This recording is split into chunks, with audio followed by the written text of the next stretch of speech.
You are one of the restless dead. You reside in the Shadowlands, the place of the dead, and you cannot pass on to whatever waits beyond until you settle your fetters, complete the unfinished business you left behind when you still walked the Skinlands, the mortal realm. There are many dangers, many obstacles keeping you from completing your task in the afterlife. Hello, and welcome to another lore video about Wraith the Oblivion. Last time we talked about the hazardous shadow, the bane of every Wraith. Now, let's discuss another ever-present fear, Soulforging. Soulforging is the practice of converting a Wraith into an object, usually called an artifact, and is likely the underworld's oldest trade. Wraiths, specters, and other, for lack of a better term, life forms of the underworld are made up of plasm, also known as ectoplasm. It is a metaphysical substance, meaning it lacks things like atoms and molecules, but for whatever reason,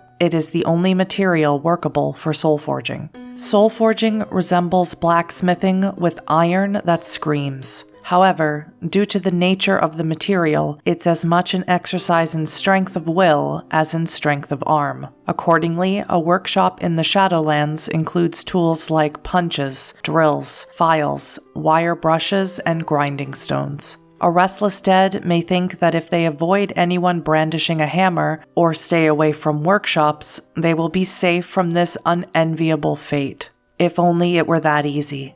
A Wraith is always at risk of being captured and soulforged, arrested by one of the Legion military forces and condemned to being soulforged, or even being taken and sold to the highest bidder who will then have them soulforged. Perhaps learning the craft for themselves is the route to safety. It is more difficult than a Wraith may think. In Stygia, the capital of the Western Dead, soulforging gave rise to the Artificers, the oldest and one of the 13 major guilds. They maintain considerable economic, political, and intellectual property power, even though they are, like all guilds, officially outlawed. In Artificer tradition, every aspiring smith starts as an apprentice to a particular master, fetching and carrying while learning by observation. Eventually, the Wraith becomes a journeyman and is trusted to make increasingly complex items under the master's supervision and sell them through the master's business. Becoming a master and being free to take on one's own apprentices and sell products independently involves two rites of passage, both of which require the master's approval.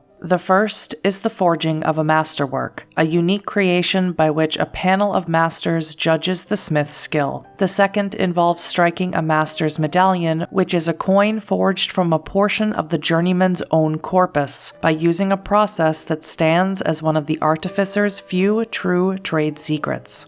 One aspect of soulforging that remains constant across virtually all practitioners is using a trademark in its original sense. It is a unique mark on every soulforged item that identifies its creator. Additionally, many different soulforging styles have arisen over the years. Today, 3 major styles dominate the trade.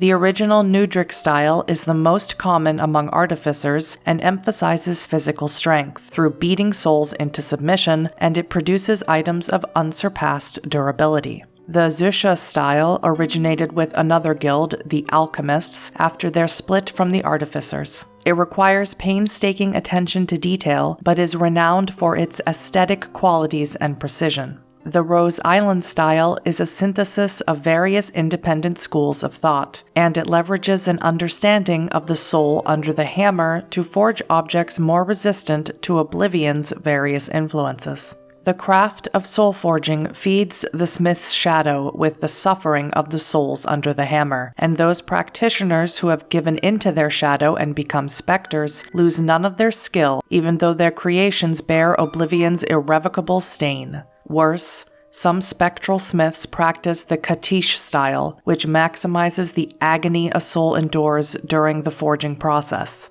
Specters, being Wraiths, can be soul-forged themselves. No one recommends the practice, though.